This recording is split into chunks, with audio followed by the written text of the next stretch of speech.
Um, so I was listening to a lot of that until I got to high school, and then got on the like backpacker wave and was like, oh, fuck all this commercial shit, like listening to Def Jux and uh, Atmosphere, Black Alicious, Quantum Projects, all the like the underground, the real shit. And so I mean, a lot of those artists are still absolutely my favorite, my favorite MCs. And I would say Gift of Gab from Black Alicious was a big influence. So it was like those two influences plus all the spoken word poets that I got into, Saul Williams and Bosia and um, people in that world.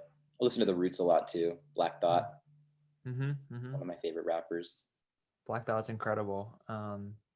Yeah, those are. I think a lot of the underground ones that you mentioned, like, just never made it onto my radar. I kind of did this interesting self-study period where once I was in high school and listening to all of these artists that were big at the time. So like J. Cole and Kendrick were really becoming really big in during my high school time.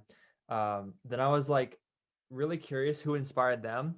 And so I started this, I kind of like skipped backwards and went to like the 80s and 90s and listened to a lot of stuff from that era. Are there any rappers uh, that you like from that area? 80s and 90s. Mm-hmm. Rakim, in terms of like golden era hip hop, Run DMC. Uh, yeah, I feel like Rakim is probably my favorite. Like, I don't know which golden era you'd say he fits into, but some of the best lyrics of all time. Uh, Hard to put Busta Rhymes in like one specific era because he's been relevant for so long, but I mean, from his earliest stuff to into past when I was in high school, he's like kind of multi-decade career, and he's absolutely incredible. Yeah. Are there any artists, any inspirations of yours that you've been able to connect with and talk to, or um, that you would love to have a feature from or work together with?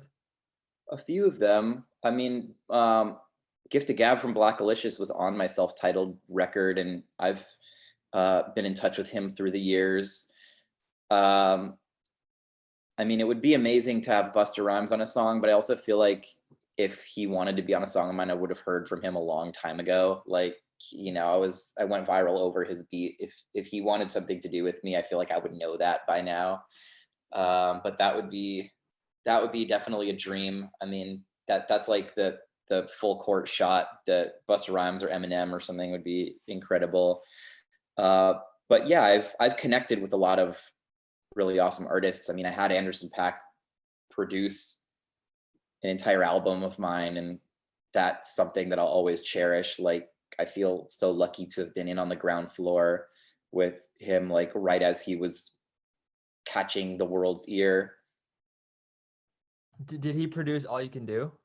Yeah, he was the lead producer on that record, and he's on like 4 songs on that album, Yeah. and he toured that album with me. He was on the tour and performed on all the shows, and also was the singer in my band that year. Wow. That's Yeah, so I'm awesome. lucky. I feel grateful because he's just one of these people who I talk to musician friends a lot about the difference between like true talent and the talent to know how to work to get good at something. And he's one of those people who every single musician who ever comes in contact with him is just like, this dude's a musical genius. Like, he's just has this innate understanding of like rhythm and personality and what makes a good song. And it's kind of crazy to go from everybody in our band in the van feeling like that to then the world understanding that, and to just Yeah. have been like, been there before. Yeah, back when he was breezy. He's still breezy to me.